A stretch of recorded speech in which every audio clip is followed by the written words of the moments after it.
नमस्ते सबैजनालाई, म पिङ्की गुरुङ। ल हेर्नुहोस्, आज म यस्तो प्लान्ट देखाउँदैछु तपाईँहरूलाई। यसको नाम हो स्टोमेन्टेड ट्रायोस्टार। अनि यो प्लान्टको कसरी रिपोर्टिङ गर्ने र कसरी केयर गर्ने त्यसको बारेमा म आफ्नो अनुभव तपाईँहरूसँग सेयर गर्दैछु र स्किप नगरी हेरिदिनुहोला।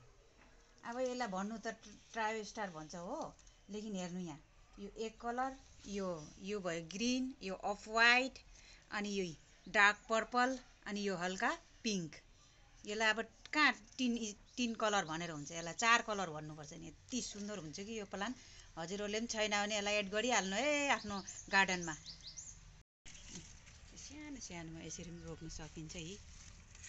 अनि यस्तो यस्तो गमलामा, अनि यस्तोमा त कति पुली बनाए गाउँको दिदी बहिनी साथीहरू सबैले कति लान्छ। यो नयाँ प्लान्ट निस्किन्छ, कस्तो सुन्दर हुन्छ। अनि हेर्नु, यो पत्ता अब यसरी जोल्यो भने कहीँ डराउनु पर्दैन। यो पत्ता जोल्यो भने यी यसरी काटेर फ्याँकिदिनुहोस्, किनकि यसले घाम पनि बेसी चाहिन्न यसलाई। अरू हल्का यसलाई मोइस पनि चाहिन्छ भने यसको माटो अलिकति भिजी टाइपको राख्नुपर्छ। अरू लेकिन पानी जम्मा भयो भने यसलाई मन पर्दैन। घाम पनि डाइरेक्ट सनलाइट यसलाई चाहिन्न। यसरी हामीले त अब सेलेबको निचे लगाएको छु मैले। अब मैले यो जलेको पत्ताहरू यसरी काटेर फ्याँकिदिनुपर्छ। कति सुन्दर भएर आउँछ। यसलाई बेसी बारिस पनि पसन्द छैन, बेसी घाम पनि पसन्द छैन, अनि यसलाई डाइरेक्ट सनलाइट पसन्द छैन। यसलाई इन्डाइरेक्ट सनलाइट, जस्तो कि यो मैले अब यसरी यसमा पिरालीमा राखेको छु, त्यही भएर यसलाई ठिक छ। यसलाई पानी अनि घामको जति यसलाई मात्रा चाहिन्छ, पानीको मात्रा, त्यो एकदम भरिपूर्ण छ यो पिरालीमा राखेर। इन्डोर चाहिँ मैले राखेको छुइनँ अहिलेसम्म। यसलाई सायद इन्डोर पनि राम्रो हुनसक्छ, लेकिन मैले यसलाई ट्राई गरेको छुइनँ इन्डोर प्लान्ट, किनकि मैले यसलाई बाहिर नै राख्छु। किन अगर तपाईँहरूले अगर यसरी बाहिर बरान्डामा राख्ने सिस्टम पनि छैन भने तपाईँहरूले यस्तो जग्गामा राख्नुहोस् कि जस्तो छाया पनि भेटोस्, घाम पनि भेटोस्।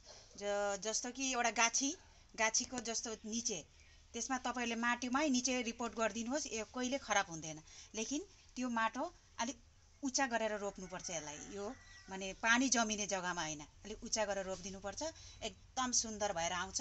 अनि यसलाई एकदम यसको माने कलर यति राम्रो भएर आउँछ। अब यो अहिले त मार्च महिना हो, अब यसको नयाँ नयाँ इटुसहरू पुरा पत्ताहरू पलाउँदैछ।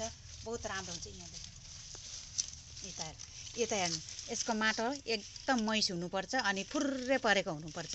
यसलाई एकदम त्यो ड्राई माटो पनि पसन्द छैन कि, यसलाई एकदम सुक्खा पनि पसन्द छैन, एकदम पानी पनि पसन्द छैन। अनि ठिक्कैको यसलाई मोइस गरेर हल्का भिजेको टाइपले, अनि यसलाई पानी पनि अब दिइराख्नु परेन। अब एक बार दिएपछि अनि हुन्छ। अब यसलाई यसरी अब यो कपडा अलिक चिसो गरेर यसको पत्ता ठन्डा दिनमा, अब जस्तो कि डोर्मेन्सी टाइममा यसलाई यसरी पुसिराख्नुपर्छ। नै त पुरा बालु धुल जम्मा भएर यस्तो खराब लाग्छ यो पौधा। अनि यसको यो माने पत्ताहरू खराब हुँदै जान्छ। अनि त्यही भएर यसरी सफा गरिराख्नुपर्छ यसलाई डोर्मेन्सीको टाइममा। डिसेम्बर जनवरीमा चाहिँ खुब यिनीहरूलाई यसरी गर्नुपर्छ, किनकि त्यतिखेर पानी हुँदैन। अहिले अब यसरी पानीले पनि सफा गरिराख्नुपर्छ के, नै त गन्दा लाग्यो भने यो पत्ता पनि राम्रो हुँदैन, अनि यिनीहरूलाई पनि राम्रो लाग्छ। यो डोर्मेन्सीको बेलामा चाहिँ खुब गर्नुपर्छ, यसरी पानी छिर्काउ दिइराख्नुपर्छ यिनीहरूलाई। पानी बेसी नदिए पनि यसरी दिइराख्यो भने यिनीहरू खुस हुन्छ, राम्रो पनि हुन्छ, खुस पनि हुन्छ यिनीहरू। अरू पत्ताहरू पनि सफा भइराख्छ। अब रिपोर्ट गर्नुको लागि चाहिँ के चाहिन्छ यिनीहरूलाई माटो, अब सोइल, अब यो हो कोकोपिट, यो हो राइस हक्स, यो हो लिप कम्पोस्ट, यो हो काउ डङ्क, यो हो गार्डन सोइल एकदम कम्ती, अनि यो हो बालु रिभर सेन्ड। अब रिभर सेन्डले चाहिँ माटो हल्का गर्छ, यसले पनि हल्का गर्छ। लिप कम्पोस्ट चाहिँ अब मल भयो। अनि यो काउ डङ्क छैन भने तपाईँहरूले बन मिल पनि दिनु सक्नुहुन्छ।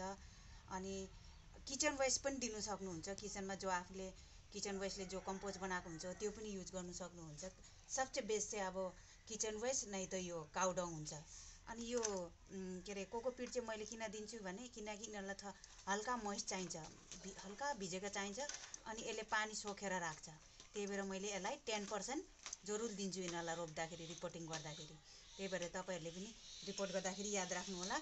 मोइस्टको लागि अलिकति भए पनि कोकोपिट युज गर्नु होला।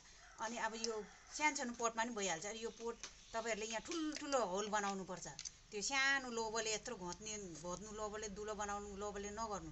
यसलाई ठुलो बनाउनु अनि साइडमा यसरी ढुङ्गा राखिदियो भने अब यिनीहरूलाई पानी पनि जति भएको पनि पानी यिनीहरूले वेल्डन भइहाल्छ कि। अनि यसलाई यसरी मिक्स गर्यो, मजाले मिक्स गर्यो अनि यसरी लगायो अनि यसलाई रिपोर्ट गरेर अब यो यतिको भएपछि यहाँ रिपोर्ट गर्यो।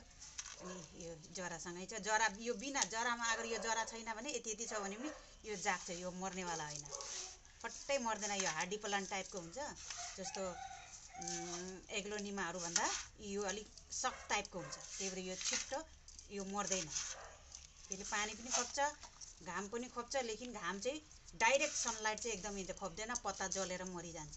त्यही भएर यसरी रिपोर्ट गर्नु। अब यसलाई पानी दिएर हप्ता दिन जस्तो अब छायामा सेड एरियामा राख्यो भने यो हप्ता दिनको बाद बाहिर निकाल्यो नि भइजान्छ। यति राम्रो हुन्छ। त्यहाँबाट हेर्नु यसको प्लान्ट हेर्नुमा कति सुन्दर छ। ल साथीहरू, तपाईँलाई अब मन पर्यो भने मलाई लाइक, कमेन्ट, सब्सक्राइब गरिदिनु होला। ल नमस्ते।